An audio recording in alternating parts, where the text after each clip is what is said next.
وقل جاء الحق وزهق الباطل إن الباطل كان زهوقا.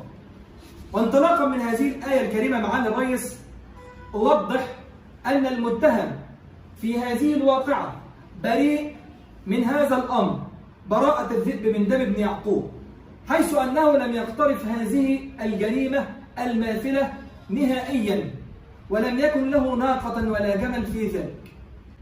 حيث أن حقيقة الواقعة سيادة المستشار أن هذه الزوجة أرادت أن ترفع دعوى طلاق للضرر، وليس معها أسباب ترفع بها دعواها، فاختلقت تلك الواقعة زورا وبهتانا على موكله حتى يتسنى لها رفع تلك الدعوة.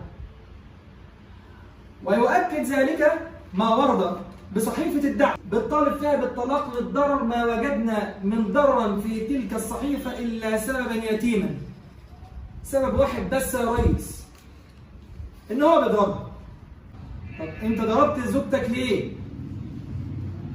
على لسان المدعي بالحق المدني أو المجني عليها إن هو ضربني عشان في خلافات بيننا وبين بعض، وعشان انا قلت له اختك بتشتمني، شغل بقى الحموات بقى، واصل امك بتعمل، واصل خالتك بتعمل، واصل مش عارف امك قرشه ملحتي، عارف انت الكلام اللي بيتقال ده. والله الست دي انا خلصانه من اول ما دخلت البيت، انا عارف. بتقعد بقى ايه الحوارات دي. لما سئلت في طيات المحضر هل يوجد خلافات سابقه اجابت بلا. مفيش. تمام؟